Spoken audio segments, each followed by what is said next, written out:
we're going to go back to insulin. So what is insulin? As I said earlier, it's a hormone that's released by the pancreas. And when we eat sugar, the pancreas is stimulated to release insulin. And one of the main jobs of insulin is to control your blood sugar levels. If your blood sugar levels are too high, your body's going to produce insulin. Insulin is going to come in and it's going to open up the doors to get that sugar out of your blood. So there's a couple of different places it can go. It can go into your muscles, your liver, or your cells. Okay? So if you are the sort of person that gets up in the morning and goes to the gym, goes for a run, does some form of activity, exercise, gets moving for an hour, then have some breakfast and then start your day. Or if you're the sort of person that wakes up 5 minutes before your alarm, hit snooze, hit snooze, hit snooze, and sure, one more snooze, and then you get up and you're like, shit, I'm going to be late. Make a coffee, pour a bit of cereal in a bowl, down the hatch, you're good to go, let's go to work. Person A has used up the energy that was stored in their muscles from exercising, and they've possibly used up the stored glycogen. So glycogen is stored glucose, so they've possibly used up those stores of glycogen that were in your liver. Think about it as the person who went out and exercised and moved, their muscles and liver are empty of energy because we've used it. But think about the person that snoozed and didn't get up and didn't use any energy. Their muscles and livers are going to be full of energy. So when they eat that sugary breakfast cereal, the sugar in the blood, where's that extra energy going to go? Your muscles don't need it because you haven't done anything. You haven't gotten up, you haven't exercised, you haven't gone for a run, you haven't gone to the gym, you haven't done essentially anything. So your muscles and liver are still going to be full of energy. So there's only one place to store that excess energy, and it's going to be in your cells. And eventually that'll be as fat within your cells. I'm not saying that insulin just opens the door and throws that sugar in, and as it crosses that door, it turns into fat instantly. But essentially, that's what happens. So if you're active, your body has more places that it can store excess energy. So your muscles or your liver. But if you haven't done any exercise, you haven't moved, your body really only has one place to store it, and that is in your cells as fat. So insulin works like a lock and key. Pancreas releases insulin, it's glucose floating around. Insulin opens the door, and then that insulin can have, the sugar can have access to get into your cell. The problem happens when we rely on the system too much, that insulin might not work as well, so your pancreas then has to produce more to get the same reaction. And this can drain the ability of your pancreas if you keep needing more and more and more, because your body's becoming resistant to the insulin that your body's producing. And so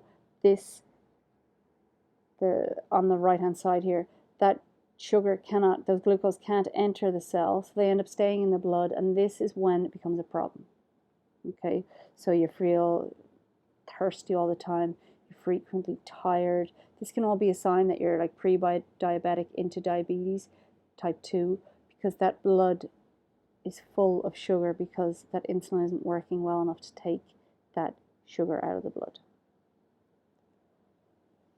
So what are the effects of your cardiovascular system and sugar?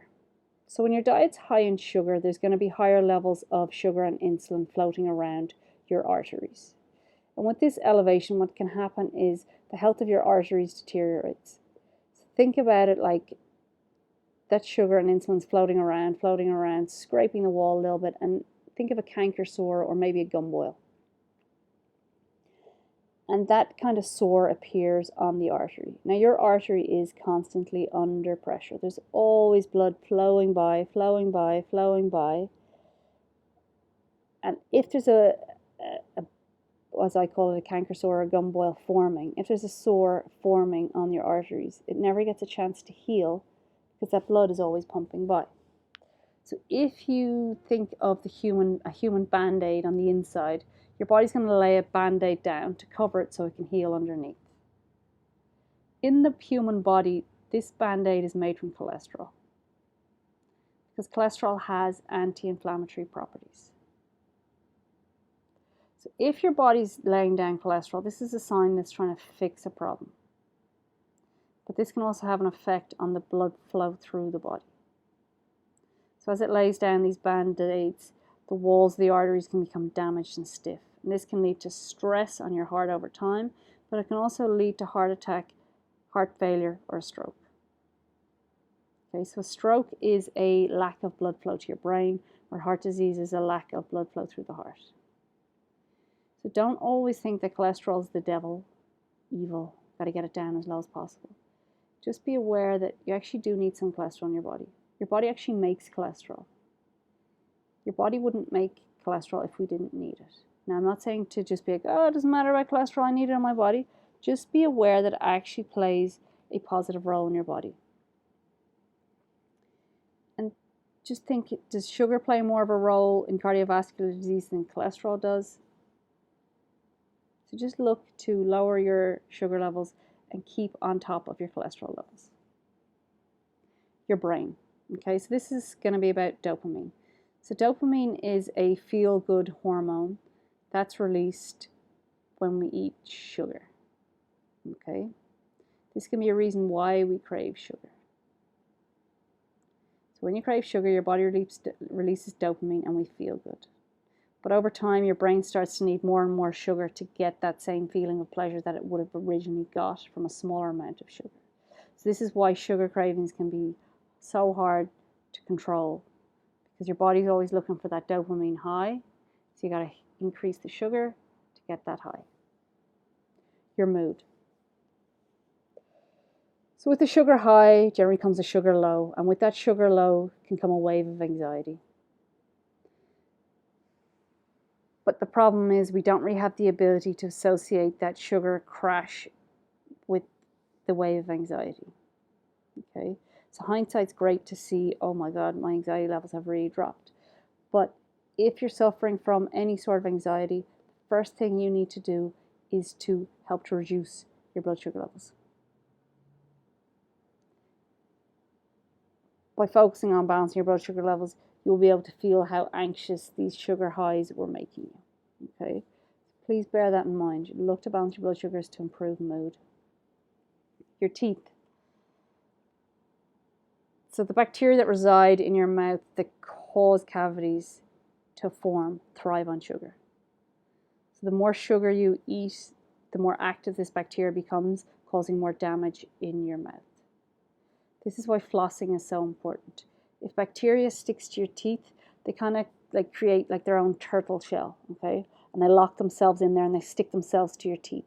Now brushing your teeth, yeah, it might help to get rid of some of that bacteria, but some of it still lingers in there, stuck in the little cracks and crevices.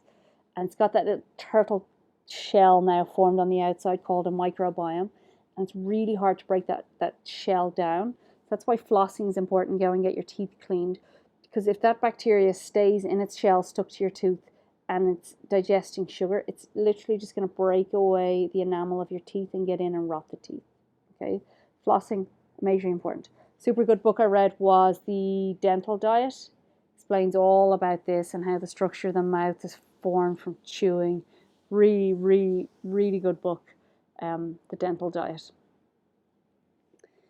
So there's different types of sugar. So you've got fructose, sucrose, galactose, glucose. These are all just different molecules of sugar. Some need to be broken down, some don't.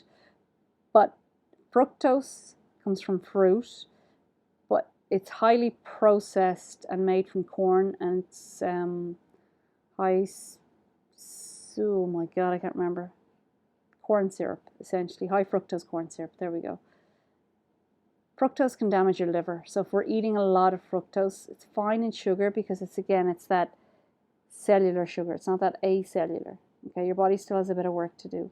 But if you're eating a lot of high fructose corn syrup, it's very refined. The body doesn't need to break it down. It's literally already broken down. And this can lead to your liver forming excess levels of fat.